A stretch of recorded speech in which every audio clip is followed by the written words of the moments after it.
நீ ஏதோ ஒரு உயர்ந்த நோக்கத்திற்காக இந்த உலகத்தில் படைக்கப்பட்டிருக்கிறாய். மறந்து விடாதே, அந்த நோக்கத்தை உன் வாழ்வில் நிறைவேற்ற வேண்டும். இப்படியாக விவேகானந்தர் அவர்கள் எடுத்து சொல்கிறார். அன்புக்குரியவர்களே, இன்றைய நற்செய்தியில் நாம் வாசிக்கிறோம் the parable of the sower, விதைப்பவர் ஓமையும் அந்த ஓமையினுடைய விளக்கத்தையும் நாம் இன்றைய நற்செய்தியிலே வாசிக்க கேட்டோம். விதை இறை வார்த்தை, அதை விதைக்கிறவர் ஆண்டவர். இதை குறித்து ஒரு மிகப்பெரிய விளக்கம் இருக்குது. இங்கே 4 வகையான நிலங்களை குறித்தும் நமக்கு காட்டப்படுகிறது. 4 வகையான நிலம்னு நம்ம வெறும் நிலத்தை மட்டும் பார்க்கக்கூடாது. இது ஓமை அப்படின்னா 4 வகையான மைண்ட் செட், மனநிலை, 4 வகையான மனநிலையை குறிக்கிறது. இன்று வாசிக்கப்பட்ட முதல் வாசகம் இன்னும் ஒரு படி மேலே போய் இறை வார்த்தையை எதற்கு ஒப்பிடுகிறது என்றால் மழையும் பனிக்கும் ஒப்பிடப்படுகிறது. இந்த மழையும் பனியும் இந்த பூமிக்கு வந்து இந்த பூமியை நனைத்து புல் பூண்டுகளை வளர வைக்கிறது. அதனுடைய நோக்கம் நிறைவேற்றப்படுவது. விதை எண்ணிலே தரமானது தான், விதைக்கிறவரும் தரமானவராகத்தான் விதைக்கிறார். என்ன பிரச்சனைனா, பிரச்சனை எங்கே இருக்குன்னா நிலத்தில் இருக்குது. அந்த நிலம் சரியாக இருக்க வேண்டும். விதைக்கப்படும் பொழுது அதை உள்வாங்குகிற நிலை எப்படிப்பட்டதாக இருக்கிறது? ஏன்னா இந்த உலகத்தில் இந்த உலகத்தில் வாழ்வது ஏதோ ஒரு தற்செயலாக நடக்கிற ஒரு நிகழ்வு அப்படின்னு நினச்சக்கூடாது. It's a great design of God அப்படிம்பாங்க.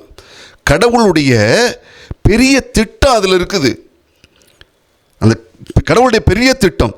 விளைச்சல் தரும் நிலங்கள் சும்மா வெறுமனே விதைகள் உள்வாங்காது. அந்த நிலங்கள் விதைக்கப்படுவதனால், நிலங்களில் விதைக்கப்படுவதனால் அதனால் ஏதாவது அது வளர்ந்து 30 மடங்கு 60 மடங்கு 100 மடங்கு பலன் கொடுக்க வேண்டும் என்று தான் விதைக்கும் பொழுதே விதையினுடைய நோக்கம் அதுதான், விதைக்கிறவருடைய நோக்கம் அதுதான். இப்போ நாம் என்னென்னா இங்கே யோசிக்க வேண்டியது, இறைவன் நம்முள் ஒரு திட்டத்தை வைத்து ஒரு விதையாக இந்த உலகத்தில் விதைத்திருக்கிறார். நாம் என்ன பண்ணுறோம்? ஏதோ ஒரு சோம்பேறித்தனமாக இருக்கட்டும், அலட்சியமாக இருக்கட்டும், அவநம்பிக்கையாக இருக்கட்டும், இதனால் இந்த வாழ்வு என்கிற விதை இருக்கிறது பாருங்கள், அதை வீணடித்து விடுகிறோம். நல்ல நிலமாக நாம் மாறி நல்ல விளைச்சலை கொடுக்கிறவராக மாற வேண்டுமா? ஆபிரகாம் லிங்கனுடைய வாழ்வு நமக்கு தெரியும். அவருடைய வாழ்வில் தொடர் தோல்வி. அது எப்படி?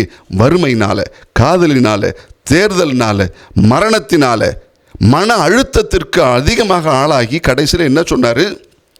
எதுக்கு இந்த வாழ்க்கை, தேவையில்லாத வாழ்க்கை, போயிட்டு போகுது, வீணை செத்து போனால் பரவாயில்லை அப்படின்னு சொல்லிக்கிட்டு இருந்தாராம்.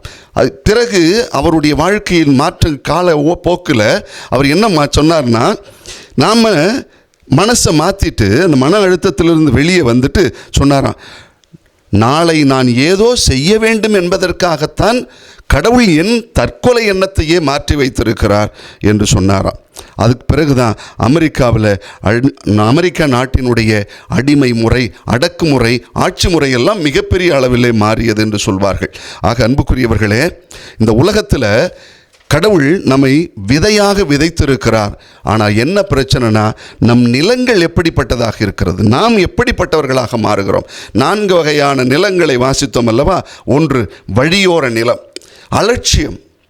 அலட்சியத்தினால் விதை வளராமல் போகிறது. இந்த அலட்சியம் என்னது? கேட்டும் உணராத நெஞ்சம் உள்ளவர்களாக மாறிவிடுகிறோம். 2வது பாறை நிலம் சொல்வார்கள், ஆழமற்ற தன்மை. இந்த உலகத்தில் வாழும் பொழுது உலக கவலைகள் எல்லாம் சேர்ந்து நம்மை நெறித்து விடுகிற அளவுக்கு ஆழமற்ற தன்மை உள்ளவர்களாக நாம் மாறி இருக்கிறோம். சில நேரத்தில் முள்செடிகள் நிறைந்த நிலம் என்று சொல்லுவது. இந்த உலக கவலைகள் எல்லாம், இந்த உலகத்தினுடைய மாயைகள், உலகத்தின் சந்தோஷம், இதெல்லாம் சேர்ந்து என்ன பண்ணுதுன்னா நம்மை வளர விடாமல் மூழ்கடிச்சு விடுதுன்னு. இங்கே 4வதாக சொல்லப்பட்டிருக்கிறது நல்ல நிலம் என்பது.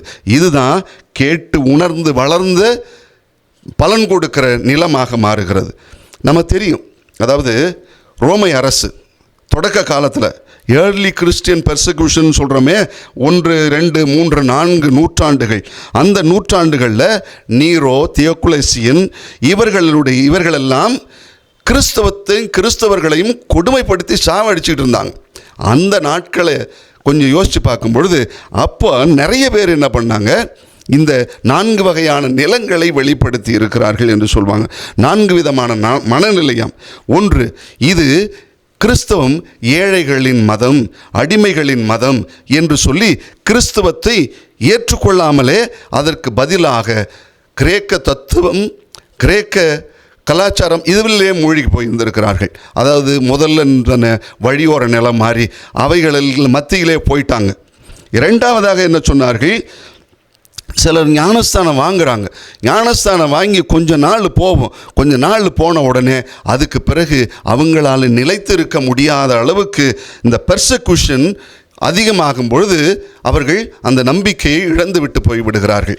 மூன்றாவதாக உள்ள நிலம் என்று சொல்லுகிறோமே, முச்செடிகள் நடுவே இருந்த நிலம், அதில் இந்த என்ன பண்ணுவாங்க, தொடக்க காலத்தில் கிறிஸ்துவத்தை ஏற்றுக்கொண்ட பிற்பாடு செல்வ செழிப்புகள் எல்லாம் அதிகமாக இருக்குமாம். அந்த செல்வ செழிப்புகளை காப்பாற்றுவதற்காகவே இவர்கள் நிறைய பேர் கிறிஸ்துவத்தை புறக்கணித்து விட்டு சென்றிருக்கிறார்கள். இதில் நல்ல நிலங்களாக வாழ்ந்த சிலர்கள் இருக்கிறார்கள். தன்னுடைய உயிர் மூச்சு போகிற வரையில் அவர்கள் கிறிஸ்துவுக்கு நல்ல விளைச்சலை கொடுக்கிறவர்களாக இருந்தார்கள். உதாரணமாக நிறைய பேர் சொல்லுவாங்க, புனித போலிகார்ப், புனித இஞ்ஞாசியாரை எல்லாம் சொல்வார்கள். எனவே அன்புக்குரியவர்களே, விதைப்பவர் ஒரு நோக்கத்துக்காக இந்த உலகத்தில் நம்மை விதைத்து வைத்திருக்கிறார். விளைநிலமாகிய நாம் இந்த உலகத்தில் ஒரு பலன் கொடுக்கக்கூடிய ஒரு வாழ்க்கையை வாழ வேண்டும்.